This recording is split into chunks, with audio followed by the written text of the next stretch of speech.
We should be afraid of Islam, and here's why.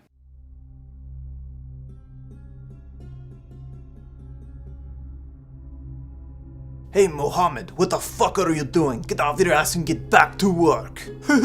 I don't think so, man. I ain't doing shit today, bro. Oh, really? And why the hell not? Because I'm the prophet of Allah? So the only use I can see getting out of you is cutting your fucking skin off and turning you into my new fucking wall!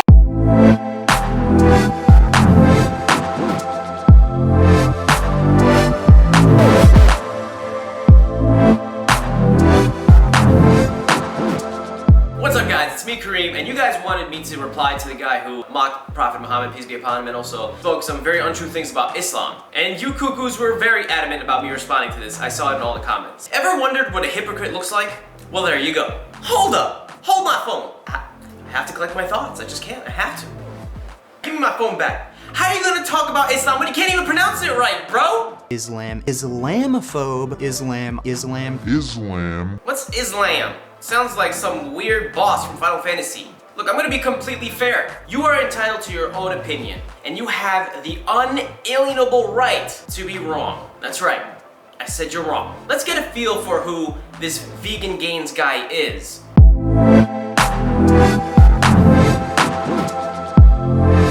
Horrible, barbaric, regressive practices. People who don't believe in Islam, they should all be murdered, and we should have horrible, barbaric punishments for crimes. People have been telling me lately that I'm just too extreme with my vegan beliefs and that I'm just prattling on like a crazy religious fanatic. You know, I've actually relaxed my stance on this and I've become more moderate. I think it's perfectly fine to commit murder as long as your victim died quickly, painlessly, and had a great life before you killed them. Hang them upside down, cut open their throat, and just make sure their blood spills into a big jar, and then I cut them up into little pieces and keep them in my freeze. And I hope all of you live, great, fulfilling lives, because someone like me just might come around and take it away from you. So the only use I can see getting out of you is cutting your fucking skin off and turning you into my new fucking wall! Or I'll kill you. That was an earful. I fucking hate children. They literally make me sick. When I see babies in a commercial, I start to gag and almost throw up, and I have to look away and mute it. And when I see babies in a stroller, especially when they're crying, I just want to put my foot through the fucking thing and step on it until it's nothing but blood and pulp on the fucking pavement. Dude, for someone who says that Islam is bad and promotes violence, you're pretty fucking violent! So you hate babies, huh? What happens if I do this?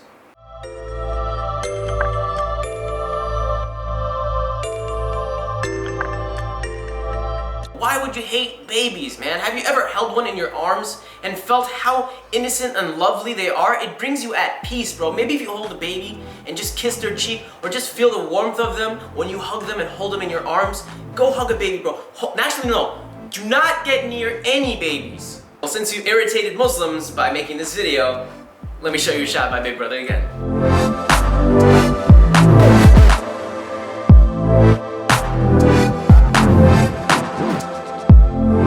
He was actually interviewed at the Daily Mail UK, and this is what he replied at the interview. Sometimes I say stuff to stir up controversy. Sometimes I say shit to get views. Well, yo, look at that! Ha! At least he's honest, right? So what you're doing is you talk bad about Islam to stir up some controversy and make it even worse by making fun of the Prophet. No! Don't even start with me. I know some of you are probably like, well, Karim, it's just a joke. He doesn't really mean it, It's just satire, he's just saying things. That's what they said about Elliot Rodger, who is also a YouTuber. Don't know who Elliot Rodger is? Well, he was a normal kid who uploaded videos, but started developing psychological issues, and with every YouTube upload, he started showing his breakdown with every consecutive YouTube video. He was just saying things. This world is such a beautiful place. It's such a tragedy that I've had to live, such a pathetic life in it, all because of the cruelty of humanity and woman. It's nothing but loneliness and misery. And my problem is girls. But no one really took him seriously until he actually stabbed 2 of his roommates, went outside and started shooting people, and killed himself at the end. Elliot literally made a video right before he did the shooting too, and it was called My Retribution, if you could find it on YouTube. It's hard to find now. Well, this is my last video. It all has to come to this. Tomorrow is the day of retribution. The day in which I will have my revenge against humanity. He shot a vlog right before he murdered some people. You know what they say about people who have deep-rooted evil, right? If they have the evil within them, they're gonna see evil in other things. So in this case, he finds the false evil in Islam, which is only really mirroring himself. It's kind of like what they do with the Rorschach test. It's an ink blot test that's used to determine your psychological interpretation. Hello, can you please tell me what you see here? A face to me and 2 flying birds intersecting at the top. Alright, can you tell us what you see here? Babies. What the? What? I see babies in a stroller. I just want to put my foot through the fucking thing. Well, I never.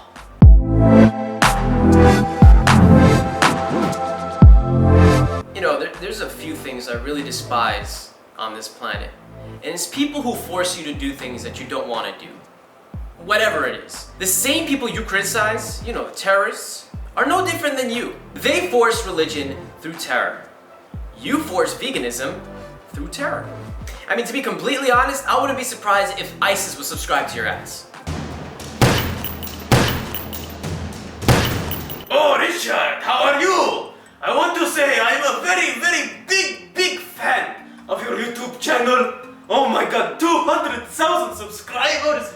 You are so famous, man. I only have 5,000 on my channel, but YouTube keep taking it down. And then they take down my Twitter, I don't understand, but I want to say I love your channel. I love the way you show terror. Oh, PewDiePie, who's PewDiePie? Well, PewDiePie, he make good job. But you should have 10 million. And the way you hold the knife, that's how you hold a knife. I love it. Okay, I'll talk to you later. Wait, before you go, do you want to maybe collab? Okay? Okay, talk to you soon. John, he said we're going to collab with him. Yes, I'm so happy. We have to adhere to these ancient barbaric practices that were made up by a psychopathic warlord over 1,000 years ago, and we have to accommodate their retarded backwards beliefs, because if we didn't, we'd be racist. Mohammed, peace be upon him, was one of the biggest advocates for eating right, pushing vegetables and fruits. We are suggested to start our days or break our fasts with dates and milk. Why? Because it's healthy for us. And that's what the Prophet has taught us. Even your idol Jean-Claude Van Damme said it himself. Not too much eating meat. No good. Once a week, maybe maximum. And then vegetable, hummus, all good Arabic food, Middle East, like in the old time. Like in the Muslim, look at the Muslim. Bread, almond, apple. Go, read. Yeah. Read. You discover in a Muslim a lots of good thing. Okay. Very smart Prophet Mohammed. He knew what's good for the future about the body. So look at that. Don't ask me, and believe me, you have everything there. Just to reiterate, the Middle East has a pretty good diet. Do you eat kosa? Kosa is zucchini. If I say so myself, my mom makes an incredible zucchini stew. So you are invited to try it at my place anytime. We have to allow these people to torture animals to fucking death. Wrong, man. Why are you pushing that? Why are you making people think that Muhammad is like a horrible human being and wanted everything dead and was a butcher and just wanted to kill animals? He loved animals, okay? He had a pet cat. It behooves us as Muslims to treat animals with kindness. Because in Islam, believe it or not, we are constantly reminded that these animals are God's special creatures. Here's a story in Islam that nobody ever brings up. You guys always concentrate on things that don't make sense. It was a story of a prostitute. She saw a dog that was on the verge of death, and she got out of her way to let that dog drink some water, and she saved his life. And you know what God did? He forgave all her sins. Oh, that's pretty violent, right?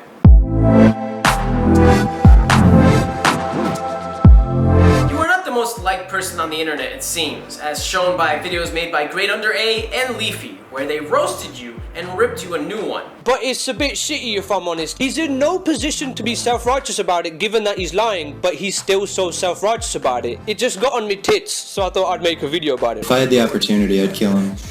Slit his fucking throat with this knife.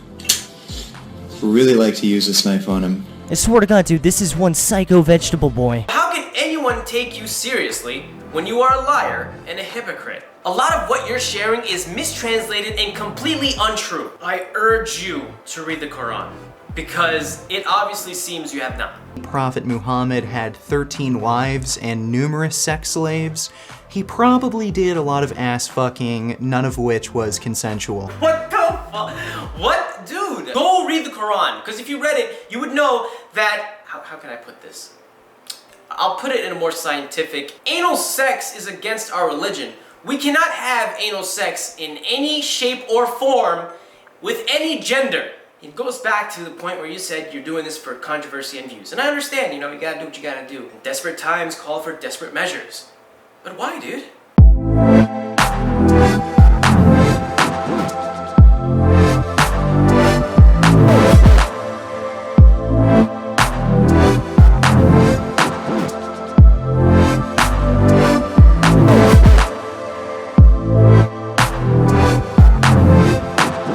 In Islam, women are treated like garbage. Women are considered second-class citizens. The Quran allows men to keep sex slaves. Men are permitted to rape their wives and sex slaves. Now let's talk about the person who poisoned Muhammad, peace be upon him. Yes, he was poisoned, and one of his friends died from it. But what you don't talk about is the fact that he died 3 years after the poison incident, which leads a lot of people to believe that the story went like this.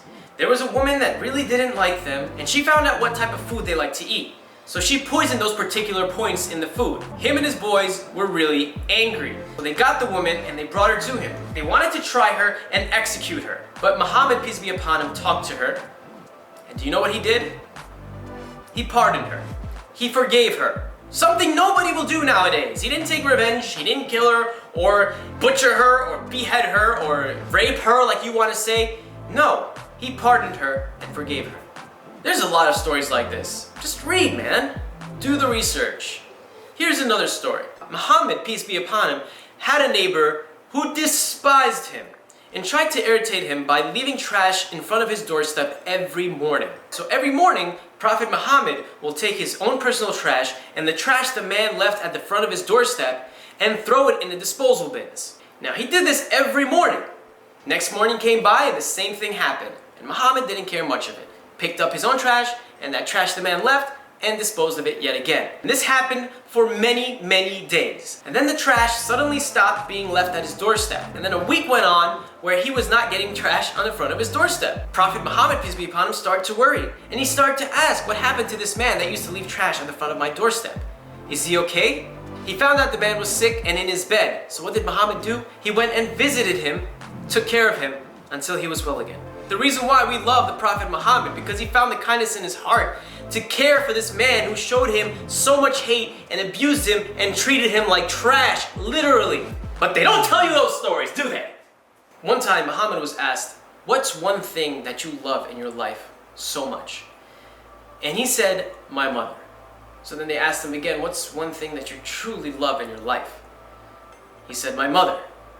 And then they asked again, what is one of the greatest things you love in this whole world?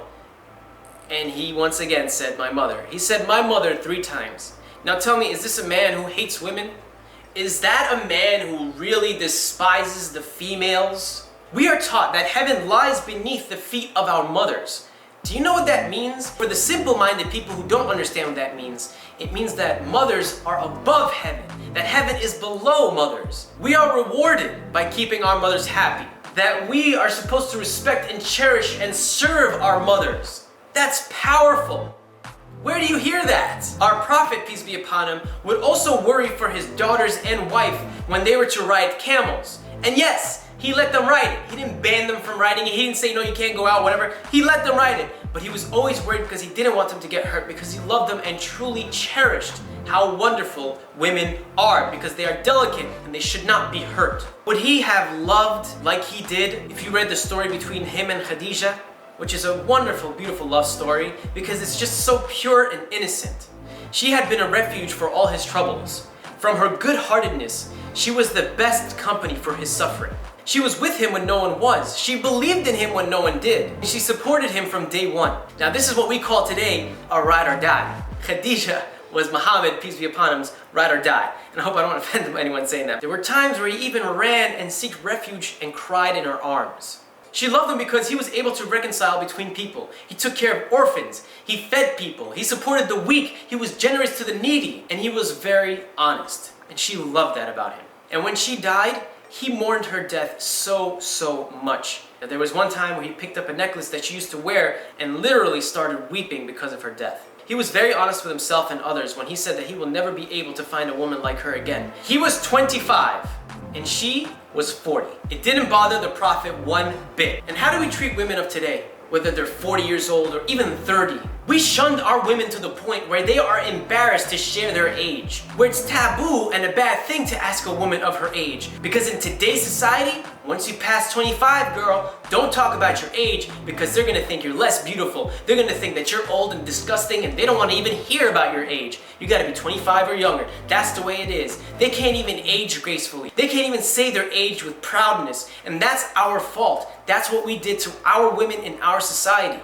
When in reality, no matter the age of a woman, she is beautiful, inside and out. And you say Islam treats women like trash? You're wrong, man. Islam teaches me that women are very important and a vital being to our community because we can't have anything without them. You know the line that we say, behind every man is an even greater woman? Well, in Islam, it's beside every man is an even greater woman. That's what we believe. I thank you for making this video, Vegan Richard. Because whenever somebody makes videos like this, it always makes me look back into my religion and read more. And it makes me learn more about my religion. And it brings me closer to my religion, and I'm happy it does. Sometimes it gets me emotional because you see all these beautiful things and no one ever talks about these beautiful things.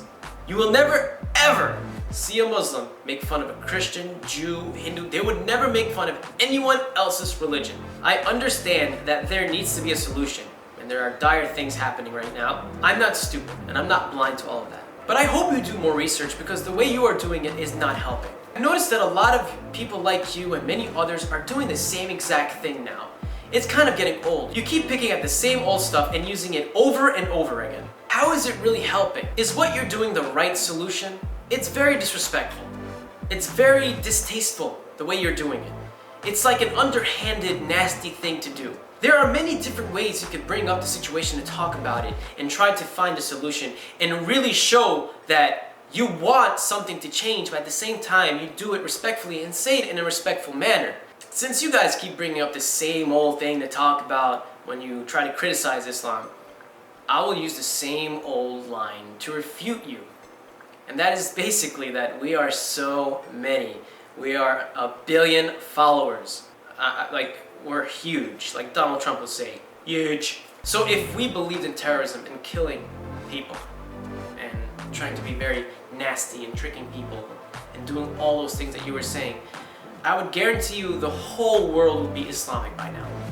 But we are not like that. Now, if you guys really enjoyed this video, I would love it if you hit that like button and subscribe to my channel and turn on that notification bell. It's very important. And share the video with everyone you can. Because if people are going to spread hate, we need to spread love. I also have a second channel I would like you to subscribe to. If you love vlogs and you want to learn a little bit more about me and you enjoy comedy skits, then please subscribe to that channel too. Here is my channel, the main channel. Tap that to subscribe. That's my second channel. Tap that to subscribe. That's a pretty cool video you should check out. And this is also a video from my second channel that I would love you to check out. Thank you guys so much for watching. Peace, love, and unity. And I'll see you later.